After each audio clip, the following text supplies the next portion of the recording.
मेरा आज का टॉपिक है लिबर्टेरियन, स्वतंत्रतावादी। ये एक राजनीतिक और दार्शनिक विचारधारा है जो व्यक्तिगत स्वतंत्रता को प्राथमिकता देता है।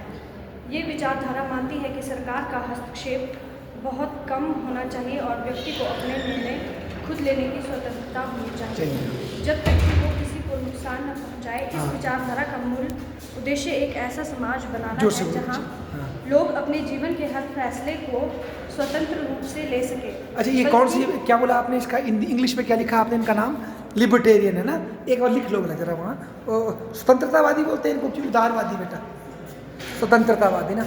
अच्छा, और आप लोग ये बच्चे, बाकी बच्चे फ़र्क करें उदारवादी और स्वतंत्रतावादी में क्या फ़र्क है, लिबरल और लिबर्टेरियन में क्या फ़र्क है? फ़र्क है, अदरवाइज ये सेम वर्ड होता। फ़र्क है इसमें, है ना?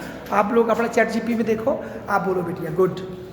लिबर्टेरियनवाद का मानना है कि सरकार का कार्य केवल नागरिकों की सुरक्षा और कानून व्यवस्था तक सीमित होना चाहिए। गुड। व्यक्ति को अपने जीवन, संपत्ति और विचारों का पूरा नियंत्रण होना चाहिए। लिबर्टेरियनवाद एक तरह से व्यक्तिगत स्वतंत्रता और पूंजीवादी व्यवस्था का समर्थन करता है जिसमें सरकार की भूमिका बहुत कम सीमित होती है। लिबर्टेरियनवाद के मुख्य सिद्धांत स्वतंत्रतावाद 4 मुख्य सिद्धांतों पर आधारित है। व्यक्तिगत स्वतंत्रता, सीमित सरकार, मुक्त बाजार, निजी संपत्ति का अधिकार। लिखेंगे बेटा इसको, आप लिखो इन पॉइंट्स को। मेन पॉइंट बोले ना अपने 4, इनको लिख दो जरा। ये बोल रहे हैं लिबर्टेरियन के 4 स्तंभ है। पहला इन्होंने बताया, ले लो इसको, फर्स्ट है इसका जो फर्स्ट सिद्धांत है व्यक्तिगत स्वतंत्रता, है ना? इसको इंग्लिश में हम वो भी बोलते हैं प्रिंसिपल या टेनेंट्स, ठीक है? दूसरा है इनका जो इनके विचारों का मूल आधार है, सीमित सरकार। जब तक मैडम अगला पॉइंट लिखती है, कोई बच्चा बताएगा मुझे किस लिबरल ने सीमित सरकार का कॉन्सेप्ट दिया था? यस बेटे, हैं? किस क्लासिकल लिबरल ने, पहले के लिबरल ने सीमित सरकार का कॉन्सेप्ट दिया था? याद करो। हाँ, किसने बुलाई? हाँ, जॉन लॉक ने बात की थी ना, वही बात ये करते हैं। फिर अगला है मुक्त व्यापार, मुक्त बाजार, है ना? फ्री मार्केट, ये नई चीज है, फ्री मार्केट। फिर है उसके बाद निजी संपत्ति, प्राइवेट प्रॉपर्टी। ये 4 इनके स्तंभ है जो हम इन्होंने बताया। ठीक है बेटा, अधिकार, शाबाश, अब बोलो। गुड। पहला है व्यक्तिगत स्वतंत्रता। स्वतंत्रतावाद का सबसे महत्वपूर्ण आधार व्यक्तिगत स्वतंत्रता है। इसका अर्थ है कि प्रत्येक व्यक्ति को अपने जीवन के हर पहलू में स्वतंत्रता होनी चाहिए। व्यक्ति को यह अधिकार होना चाहिए कि वह अपने विचार स्वतंत्र रूप से व्यक्त कर सके, अपनी पसंद का काम कर सके, अपनी जीवन शैली चुन सके, किसी भी धर्म को अपनाने या न अपनाने की स्वतंत्रता हो। बिल्कुल। अपनी संपत्ति, विचारों पर पूरा नियंत्रण रहे।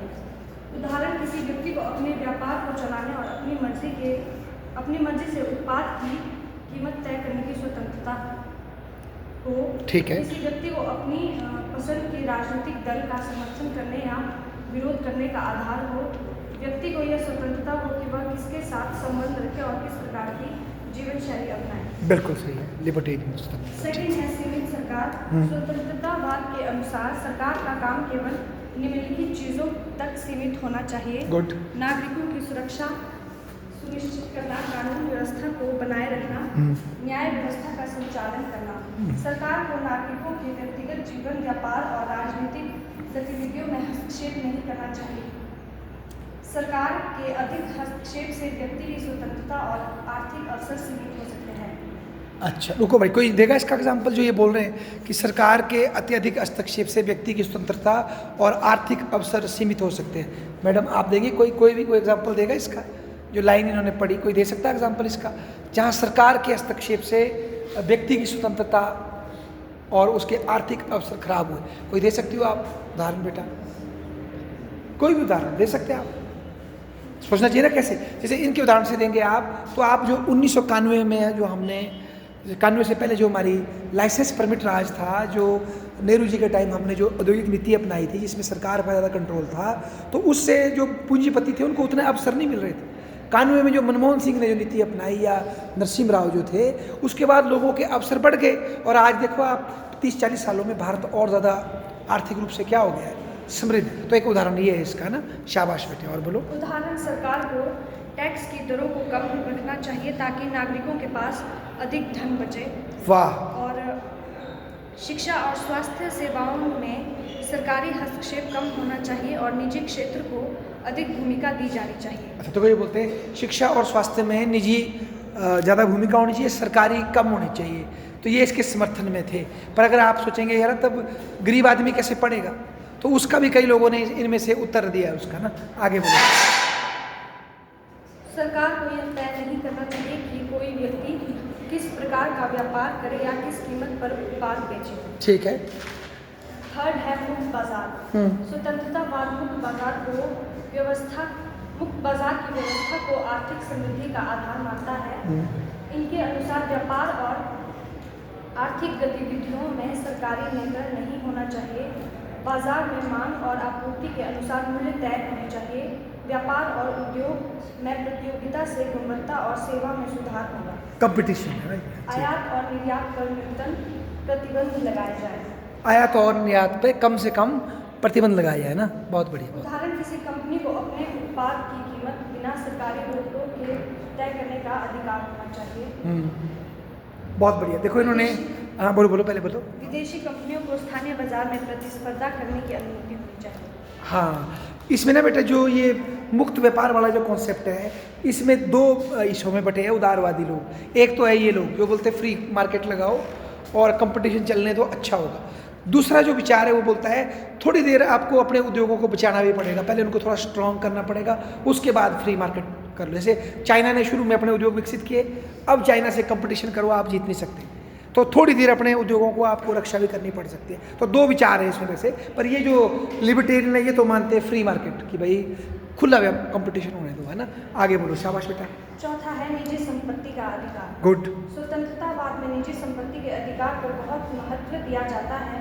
व्यक्ति को अपनी संपत्ति को खरीदने, रखने और बेचने का पूरा अधिकार होना चाहिए। हाँ। सरकार को व्यक्ति की संपत्ति को अपने अधिकार में लेने या उस पर अधिक कर लगाने से बचना चाहिए। बिल्कुल। उदाहरण, यदि किसी व्यक्ति ने जमीन खरीदी है तो सरकार को जबरदस्ती उस जमीन को लेने का अधिकार नहीं होना चाहिए। बहुत बढ़िया। किसी व्यक्ति को अपने घर, व्यापार या अन्य संपत्ति को बेचने का पूरा अधिकार होना चाहिए। बिल्कुल। अच्छा देखो अब इनके हिसाब से लेते हैं। बोलो भाई को कौन बताएगा आप में से निजी संपत्ति, अगर ओमा आप बताओ बेटा, किसी के पास अगर निजी प्रॉपर्टी है उससे क्या स्वतंत्रता मिलती है, उसको कोई स्वतंत्रता मिलती है? नहीं। अपना खेत है या अपने कुछ सोना है जो भी है, उससे उसको क्या शक्ति मिलती है? कोई स्वतंत्रता मिलती है उससे कि नहीं? क्या मिलती है? सोचा कभी आप? हैं? कोई और बोलेगा भाई निजी संपत्ति? शर्मा जी आप बताओ, प्राइवेट प्रॉपर्टी अगर ना हो तो बंदे से क्या छीन जाएगा? क्या कॉन्फिडेंस मिलता है आदमी को प्राइवेट प्रॉपर्टी से? प्राइवेट प्रॉपर्टी होगी तो वो एक्टिवली काम करता है, अगर नहीं होगी तो पैसे हो जाता है, वो मतलब सोचता है कि क्यों करूँ मैं इतना ज़्यादा। हाँ ना। और अगर उसकी होगी तो उस पर उसको कॉन्फिडेंस भी है, नहीं कोई गलत उसे छीन नहीं सकता, उसको किसी के सामने गलत झुकने की जरूरत नहीं है ना। गरीबी में आदमी क्यों कॉम्प्रोमाइज़ करता है? क्योंकि बेचारे के पास कुछ भी नहीं है, तो उसको ऐसे समझौते करने पड़ेंगे, ऐसे लोगों को झेलना पड़ेगा जो झेलना चाहता था, पर क्योंकि उसके पास कुछ भी नहीं है तो संपत्ति से आदमी को कॉन्फिडेंस भी मिलता है।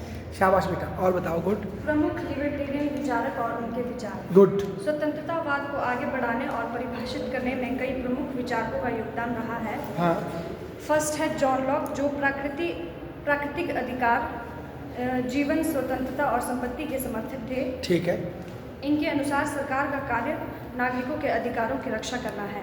John Locke. सेकंड है एडम स्मिथ। एडम ये स्मिथ मुक्त बाजार और पूंजीवाद के समर्थक थे। इन्होंने द वेल्थ ऑफ नेशंस में अर्थव्यवस्था के प्राकृतिक संतुलन पर बल दिया। गुड। थर्ड है डेविड ह्यूम, निजी संपत्ति और सीमित सरकार के समर्थक थे। उन्होंने सरकार की सीमित भूमिका की वकालत की। गुड। ये थे 17वीं और 18वीं शताब्दी। क्लासिकल है ना। शाबाश। हाँ। अब हम बात करेंगे 20वीं शताब्दी। 20वीं शताब्दी के। गुड बेटा। हाँ। फर्स्ट है मिल्टन फ्रीडमैन। हाँ लिखो, वहाँ लिखो बेटा, इन नामों को लिख लो, तो बच्चे फिर उससे देखेंगे।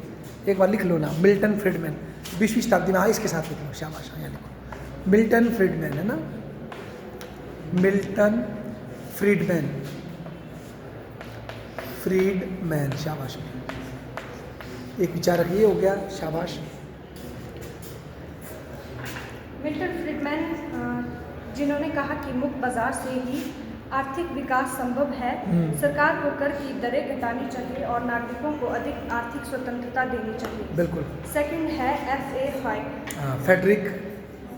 उन्होंने कहा कि सरकार के नियंत्रण से व्यक्ति की स्वतंत्रता खत्म हो जाती है। उन्होंने आर्थिक और सामाजिक नीतियों में सरकारी नियंत्रण को समाप्त करने का समर्थन। बेटा इसका नाम लिख लो, दूसरे बंदे का नाम लिख लो, ये ले जाओ, कॉपी ले सकते हो अगर दिखती ना तो। F.A. हेक, फेडरिक कुछ नाम है आगे, A. Heck, Frederick Heck, door बंद कर दो बेटे। Frederick A. हेक, ये भी एक 20वीं शताब्दी के उदार क्या बोले इन्होंने, आपने क्या शब्द किया बेटा हिंदी में इनके लिए?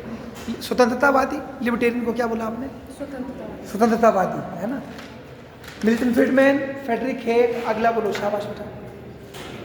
थर्ड है रॉबर्ट नोजिक। रॉबर्ट नोजिक, उन्होंने सीमित सरकार का समर्थन किया। उनके अनुसार सरकार को केवल सुरक्षा और न्याय व्यवस्था तक सीमित रहना चाहिए। बिल्कुल सही। इसका नाम लिख दो बेटा, कष्ट है आपको, ताकि लोगों के मेमोरी में नाम छप जाए। Robert Nozick. जब तक मैडम नाम लिख रही है कोई बताएगा रॉबर्ट नोजिक का नाम आपने न्याय की डिबेट में कब सुना? बताओ किस बंदे के साथ इसकी तगड़ी डिबेट हुई थी? किस व्यक्ति की न्याय की किताब के खिलाफ इसने किताब लिखी थी? भूल गए आप? जॉन रॉल्स, है ना। जॉन रॉल्स ने जो थ्योरी ऑफ जस्टिस किताब लिखी थी, उसकी किताब रॉबर्ट नोजिक ने किताब लिखी थी स्टेट, अनार्की एंड यूटोपिया, और उसमें इन्होंने जॉन लॉक से ही लिया था कुछ कॉन्सेप्ट कि भाई सीमित सरकार की बात की थी, है ना। तो ये उससे जुड़े हुए हैं। आ जाओ दीक्षा, आप बोलो। निष्कर्ष, लिबर्टेरियन एक ऐसी विचारधारा है जो व्यक्ति की स्वतंत्रता, सीमित सरकार और मुक्त बाजार को प्राथमिकता देती है। इसका उद्देश्य नागरिकों को अधिक आर्थिक और सामाजिक स्वतंत्रता देना है। लिबर्टेरियन विचारकों ने इस बात पर बल दिया कि सरकार का कार्य नागरिकों के अधिकारों की रक्षा करना है, न कि उनके व्यक्तिगत जीवन और आर्थिक निर्णयों में हस्तक्षेप करना। 20वीं शताब्दी के स्वतंत्रतावाद ने वैश्विक राजनीतिक और अर्थव्यवस्था को प्रभावित किया है और आधुनिक समाज की संरचना को नया रूप दिया है। शाबाश भाई, ताली बजाए जोरदार तालियों से इनका कॉन्फिडेंस का स्वागत करें। ओके।